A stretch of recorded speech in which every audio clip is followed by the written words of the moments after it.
How much do you know about Carlos Polestico Garcia? How much do you know about the greatness of the man we say we are proud of? On this 124th commemoration of his birth, let us get acquainted with least known facts about this greatest Boholano who ever lived. If only you're still here to stand beside us now, to calm our every fear and set things right somehow. This is our prayer each and every day.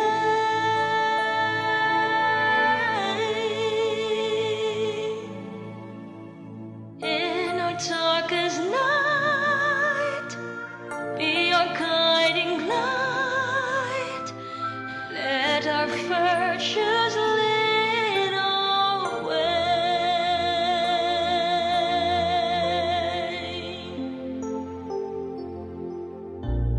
When Carlos Polestico Garcia, then Vice President of the Philippines, took over the presidency in 1957 upon the death of Ramon Magsaysay, the once unassuming man from Bohol was thrust into the national limelight more than he ever experienced before.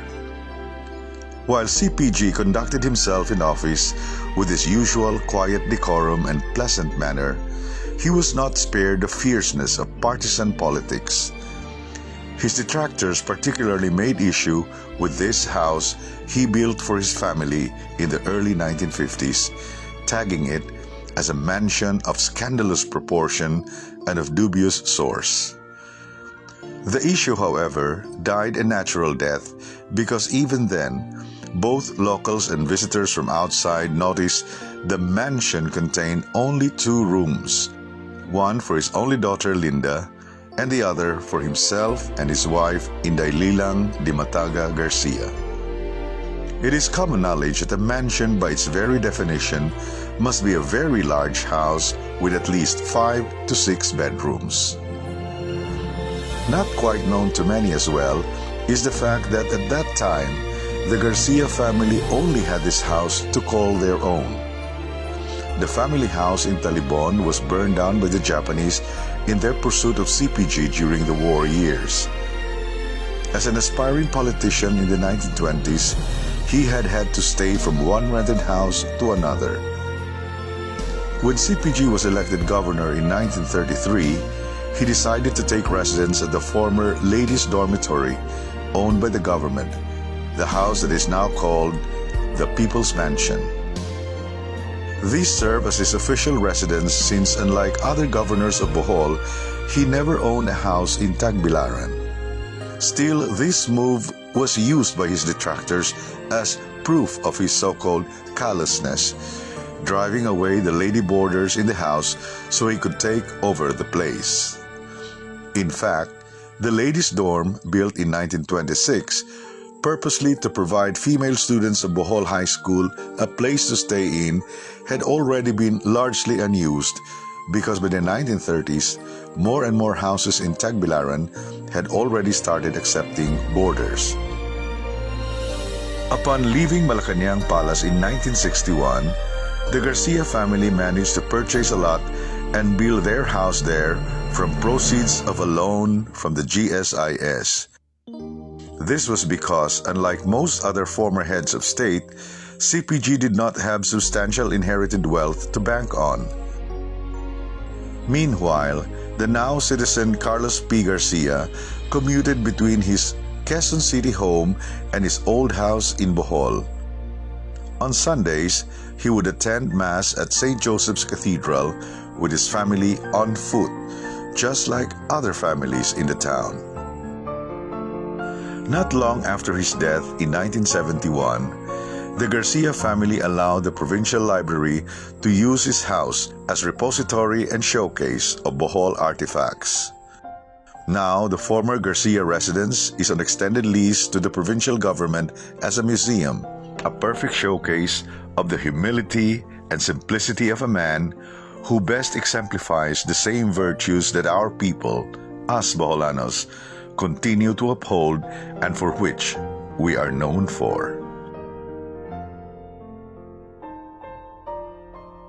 On June 2, 1935, Senator Jose Arsenio Butalid Clarin, Speaker pro tempore of the Philippine Senate and the third most powerful man in the country at that time, died of cardiac arrest. He was the first Boholano to have occupied such a lofty position in the national scene. Moreover, he was a close protege of then Commonwealth President Manuel L. Quezon, and it had been bruited about that had things been otherwise, Clarin would have been pushed by Quezon himself to become president after his term. Now, Clarin is dead. Since his family decided to have him buried in their own family mausoleum, President Quezon sent Attorney Jose Yulo, then a member of Quezon's cabinet, to go to Bohol and arrange for Clarin's internment, since the president, as well as other prominent politicians from the capital, were expected to be in attendance. It was thus Secretary Yulo met for the first time then Bohol Governor Carlos Polestico Garcia. According to former Tagbilaran Mayor Jose Maria Rocha, a former close confidant of CPG, Secretary Yulo was so impressed by the Bohol governor's fluency in the Spanish language, as well as his flair for poetry, that Yulo spoke highly of him to Quezon in his report. Thus, when President Quezon did get to meet CPG, the former was totally charmed, and the result was a deep friendship that would change the destiny of Carlos P. Garcia. Perhaps Quezon saw in Garcia the perfect replacement for his deceased protege, the late Jose A. Clarin. We may never know, but soon after their meeting, Quezon began cultivating the career of CPG. In the 1940 senatorial election, Quezon told Governor CPG to run for senator under the banner of his Nacionalista party.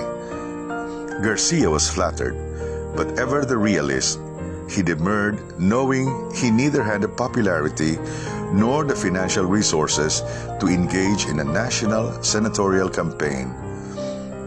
But Quezon was unmoved. He told CPG, "Leave that to me. Just file your candidacy." So Carlos P. Garcia did.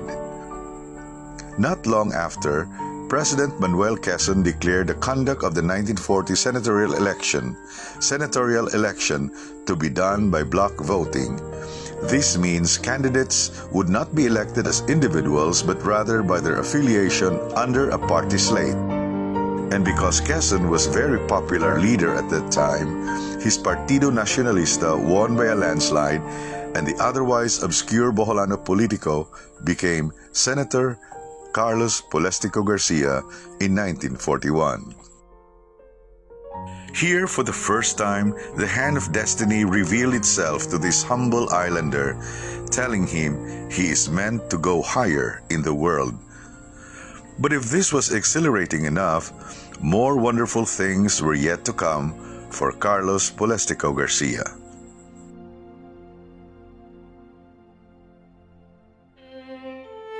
Hardly had CPG warmed his seat in the Senate when the clouds of war began hovering over the Philippine archipelago. After the fateful bombing of Pearl Harbor and several strategic points in the country, the specter of a full-scale Japanese invasion became a frightening reality.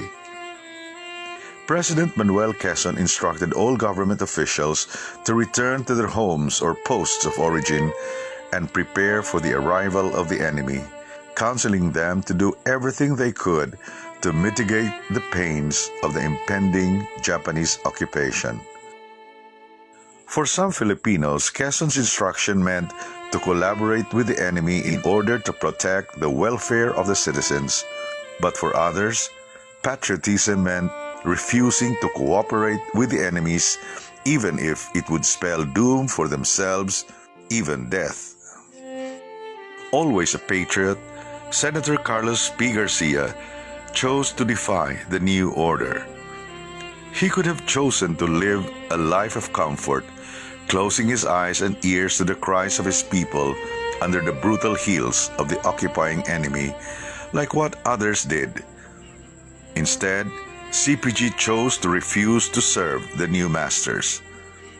As a result, for the next 3 years, Carlos P. Garcia, with his wife and only daughter in tow, went underground, running from place to place even in the middle of the night, with the enemy at their very heels.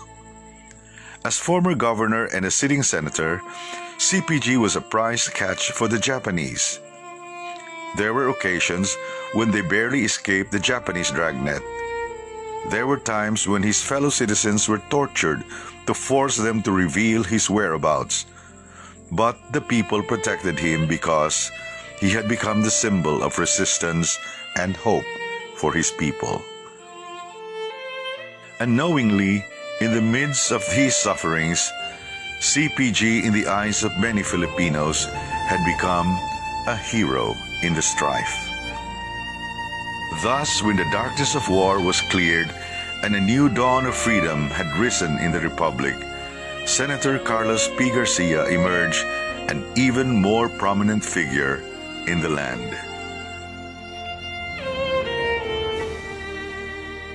For most Filipinos, the end of World War II and their liberation from the cruelty of the Japanese invaders were exhilarating times, tempered only by the fact that it resulted in the death of millions and a land largely ravaged by the conflict. On July 4, 1946, the United States of America, their former colonial master, granted Filipinos their long-sought-for independence.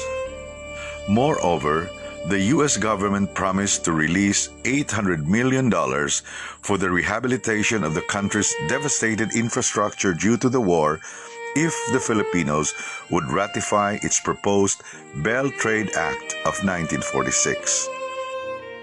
While the Bell Trade Act's economic rehabilitation package looked both harmless and altruistic, in fact, it contained provisions that undermined the sovereignty of the new nation.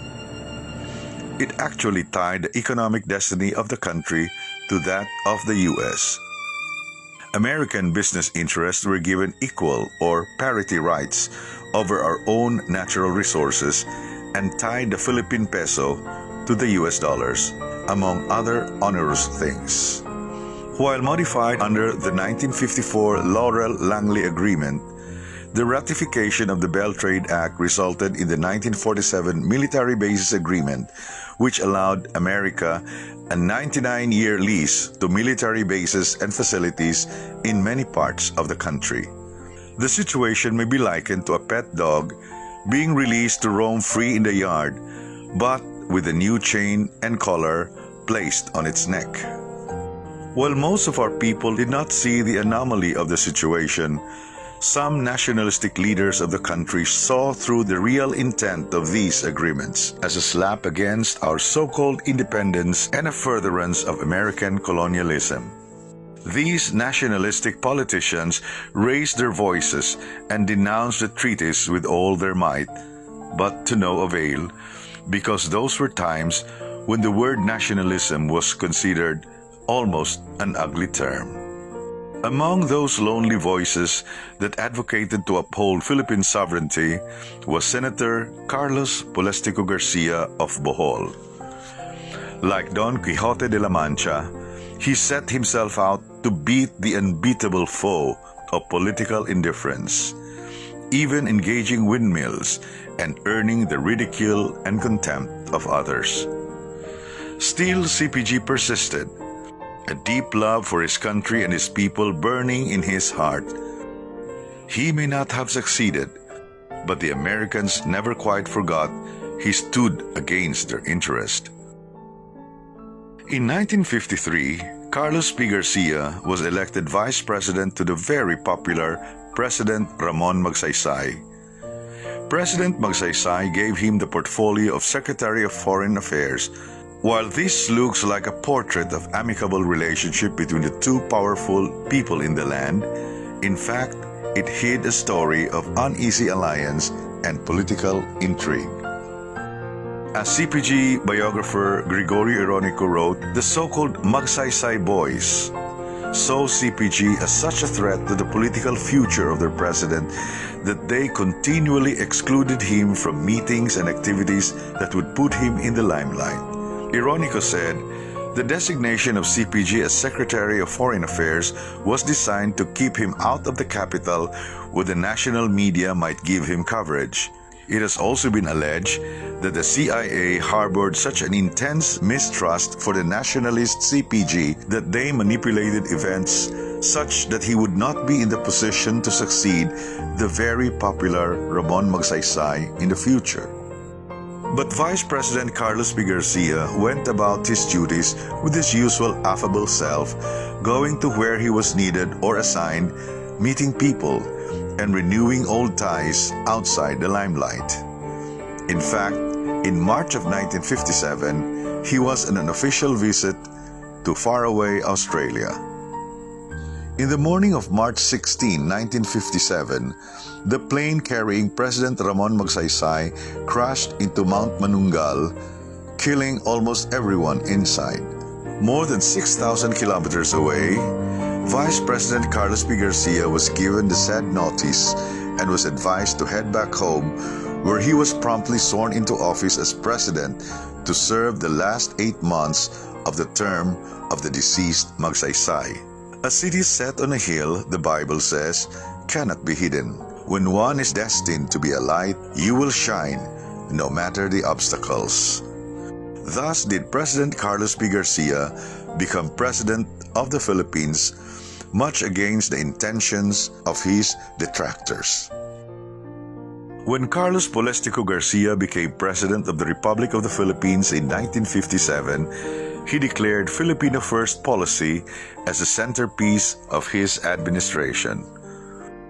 Why did CPG choose this oft misunderstood course of action? Why was the Filipino First policy ridiculed and criticized, even by Boholanos themselves? The answer to this question may be derived from the sociopolitics of the time.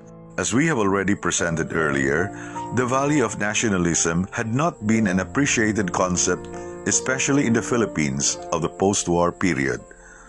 At that time, Filipinos had been so unrealistically grateful to the Americans for having been saved from the Japanese that they were willing to give everything to make America happy. People proudly claimed they were little brown Americans, spoke accented English, derided their Spanish heritage, and patronized imported or PX goods.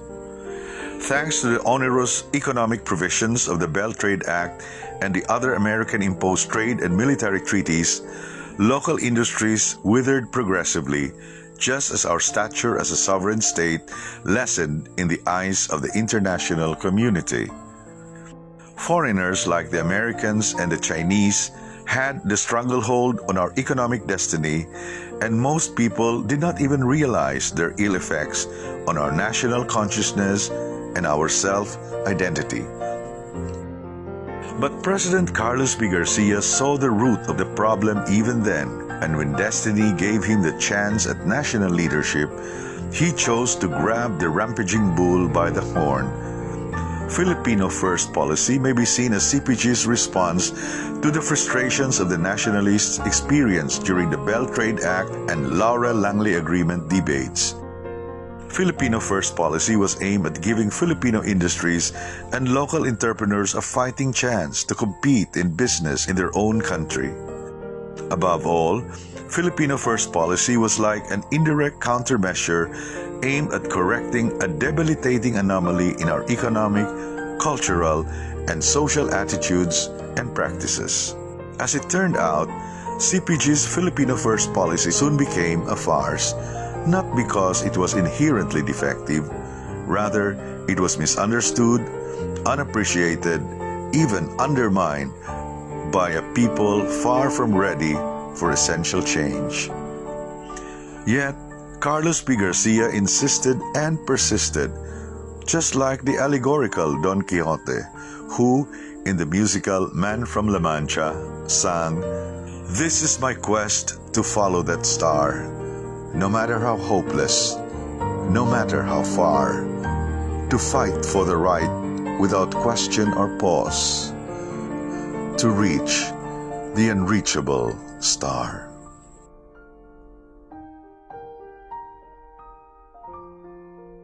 In the presidential election late in 1957, Carlos P. Garcia won and was given his own 4-year term. He would serve until 1961, when his re-election bid was quashed with the victory of Diosdado Macapagal at the polls.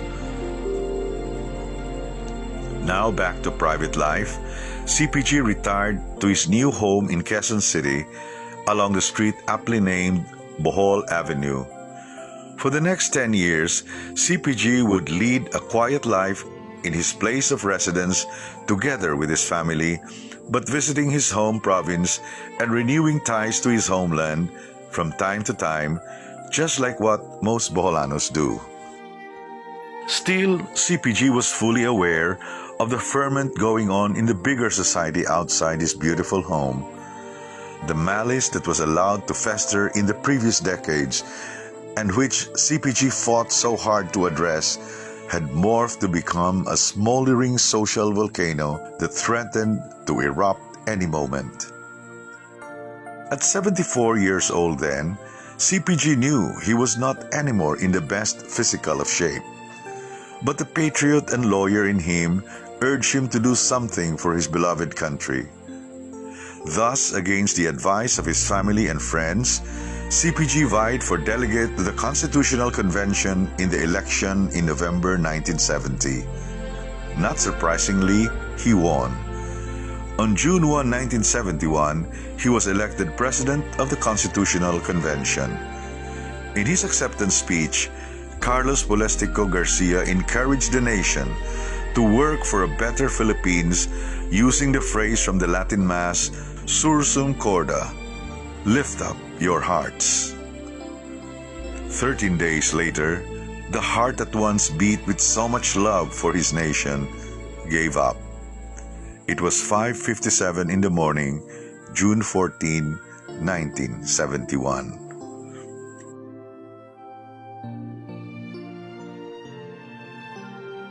When one looks closely at the Bohol provincial flag, one notices a lone blue star at the corner of the white middle field. This blue star represents Carlos Polestico Garcia, the most illustrious and noble son Bohol has ever produced. Today, as we honor the memory of Carlos Polestico Garcia, let us pledge ourselves to continue his quest, his visions, and his ideals, for only in following this star can all his dreams be realized and fulfilled. Your people look to you In times of peace and strife, a leader strong and true, inspiring us in a love. burning flame at Rising sun night, by day. reminding us what's right. This we always say. This is our Let prayer. this be our prayer. Time and time again. Like a sweet refrain.